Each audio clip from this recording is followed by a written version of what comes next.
No, there's no brows. There are none.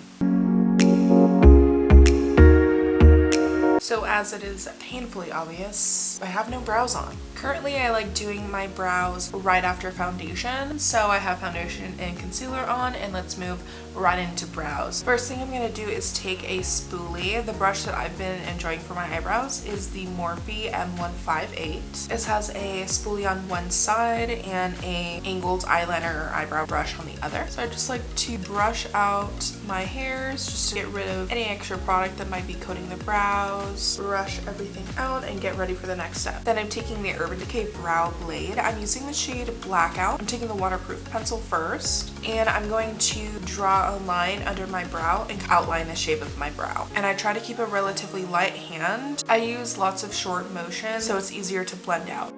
I like extending my brow outwards. I don't have too much of a tail, and you can use this trick by measuring the side of your nose to the corner of your eye to see where your tail should end. So from your nostril lined up to the corner of your eye is where your brow should end. You obviously don't have to follow this, but it is helpful. They also say if you line up your nostril to the center of your eye, that's where your arch should be. I have a prominent arch, so I never have to worry about that. And then you can measure from your nostril straight upwards is where the head of your brow should be. I like to keep this in mind when I'm tweezing, just to make sure that maybe my eyebrows aren't coming too close together or anything. So once I have the brow outlined, I'm still taking the waterproof pencil and I'm gonna start doing upward flick motions. And I'm doing these with a really light hand. I'm flicking upwards to imitate hair. Once I get to the arch of the brow, that's when I start angling it downwards to the tail.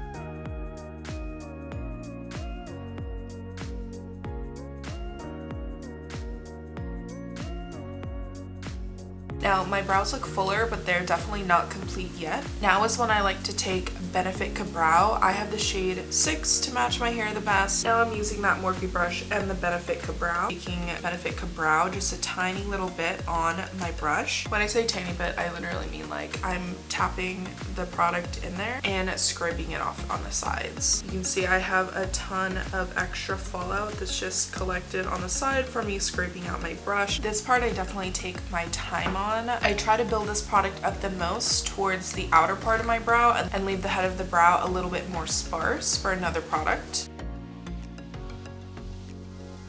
Taking the ink stain part of the Browblade. This is where I'll fill in the more sparse parts of the brow and also use this towards the head of the brow. I also take my time with this step. I feel like with an ink stain with a pen like this that's similar to a liquid eyeliner, you really want to take your time. You can notice that I'm doing more fast strokes though, as in like I take my time placing it and deciding where I'm putting it, but the actual motion is pretty quick. I just feel like this gives you more of a straight flick and less chance to make the line a little bit wobbly or anything like that.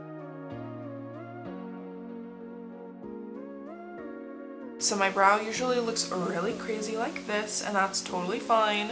If you feel like it's too bold in areas, I'll just go ahead and take my spoolie, and it's super important that you comb in the direction of the stroke. So if it's upwards, I'm gonna blend it upwards. If it's downwards, I'm gonna blend it downwards. Now is the part where I'm going to carve out my brow. You can use any concealer that you want, but I'll show you what I use. I like using the Covergirl Trublend Undercover Concealer. And it's matte, it's full coverage, and I feel like it's very budge resistant, which is why I like using it towards the brows. This brush is actually from a Makeup Revolution palette, and it kind of just stuck with me. So any brush in this type of flat oval shape is what I like to use. And I'm gonna start carving my brow out. I start towards the head of the brow and work towards the tail.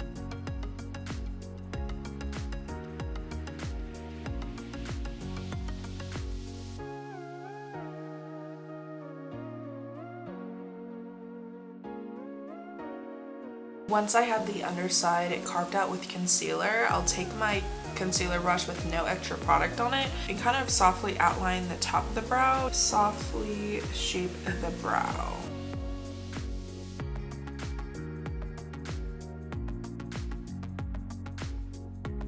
And then with my spoolie, I like to soften the edges of the brow as well.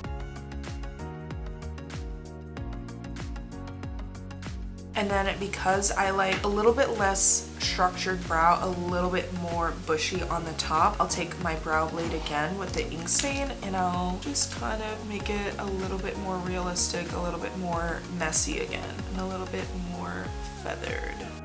The last step for brows for me is brow gel, and I basically just like to coat the hairs so that it kind of blends in. So I like using the Urban Decay Brow Endowed. This is a primer on one side and a color on the other. So I'll take the primer and apply it in my brows with an upwards motion. Sometimes I'll kind of brush my brows in the opposite direction to make sure that they're properly coated with primer. Then I'll take the color side and apply it in upwards motions into my brow hairs. This step really makes my brows look a lot thicker and obviously darker. So this is the finished brow look. I hope you enjoyed. I hope this was informative and that hopefully you can use some of these tips and tricks for yourself. And if not, then I just hope you enjoyed watching. My brows have changed a lot over the years.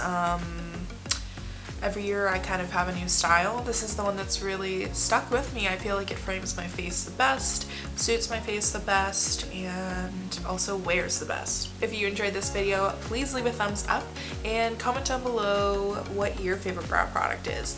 Your holy grail brow product. I'd love to know. I'm always down to try new things. If you enjoyed this video, feel free to subscribe. I'd love to see you next time. Have a great day, evening, night, and everything. Alright, I'll see you in my next video. Bye!